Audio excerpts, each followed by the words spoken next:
नमस्कार मित्रांनो, स्वागत आहे तुमचं पुन्हा एका नवीन व्हिडिओमध्ये।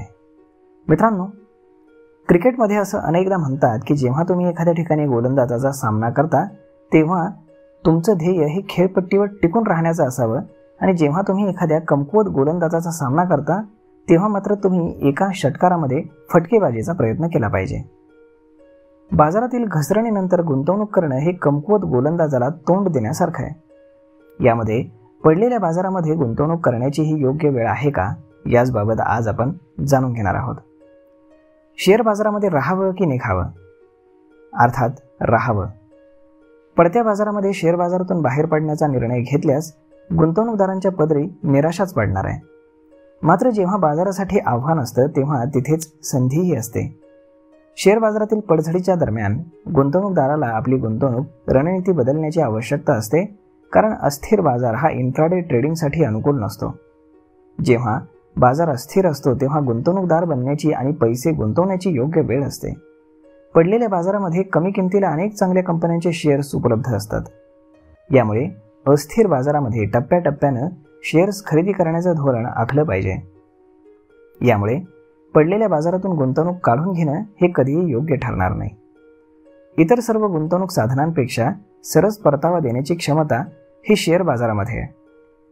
शिवाय दीर्घ काळामध्ये बाजारामध्ये स्थिरता असू शकते आणि त्यानंतर लहान मोठी घसरण ही बाजारामध्ये होत असल्यानं ते आपला सरासरी परतावा वाढवतात। बाजारामध्ये प्रवेश किंवा बाजारातील निर्गमनाची वेळ ही निश्चित करताना या अस्थिरतेचा फायदा घेणं आवश्यक आहे। उदाहरणार्थ 2019 ते 2023 या काळामध्ये बाजारामध्ये अनेक छोटे मोठे चढ उतार पाहायला मिळाले आणि सरासरी 18% परतावा हा गुंतवणूकदारांना मिळाला। मात्र जर या 5 वर्षांमधील 3 सर्वोत्तम कामगिरी करणारे महिने चुकवले असते तर गुंतवणूकदारांना हा -5% परतावा मिळाला असता। होय, गेल्या काही ट्रेडिंग सत्रांमध्ये शेअर बाजारामध्ये मोठी घसरण झाली आहे, ज्यामुळे शेअर बाजारातील गुंतवणूक वाढवण्याची एक उत्तम संधी मिळाली आहे।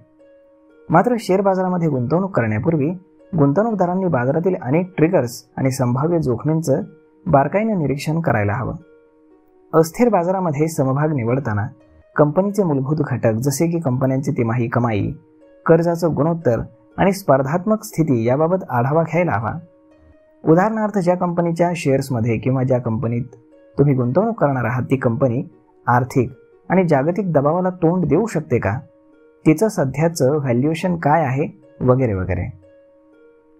त्यानंतर स्ट्रॉंग बॅलन्स शीट, शाश्वत कमाई आणि त्यांच्या क्षेत्रातील स्पर्धात्मक धार असलेल्या कंपन्या बाजारातील अस्थिरतेमध्ये टिकून राहण्याची आणि दीर्घकालीन दृष्टिकोनातून आकर्षक परतावा देण्याची शक्यता सर्वात जास्त असते।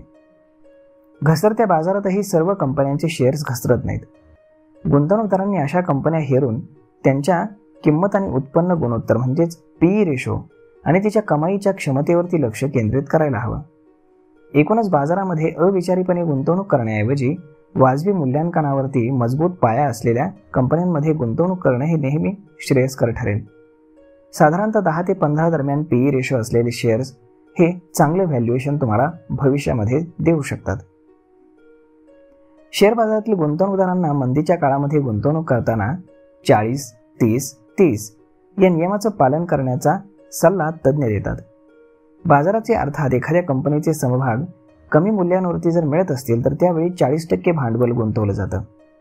त्यानंतर जर बाजार आणखी घसरला तर 30% आणि आणखी भांडवल त्यामध्ये ओतलं जातं।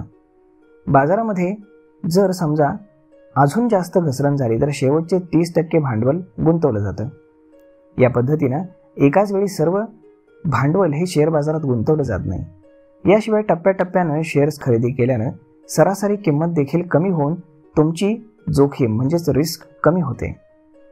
मंदीच्या काळामध्ये म्युच्युअल फंडातील जी गुंतवणूक आहे तोही पर्याय SIPच्या माध्यमातून गुंतवणूक करणं योग्य राहतो, कारण गुंतवणूक होत असल्यानं कमीत कमी म्युच्युअल फंडाचे अधिकाधिक युनिट्स तुम्हाला प्राप्त होतात, जे दीर्घकालीन गुंतवणुकीवरती परतावा सुधारण्यास तुम्हाला मदत करतात।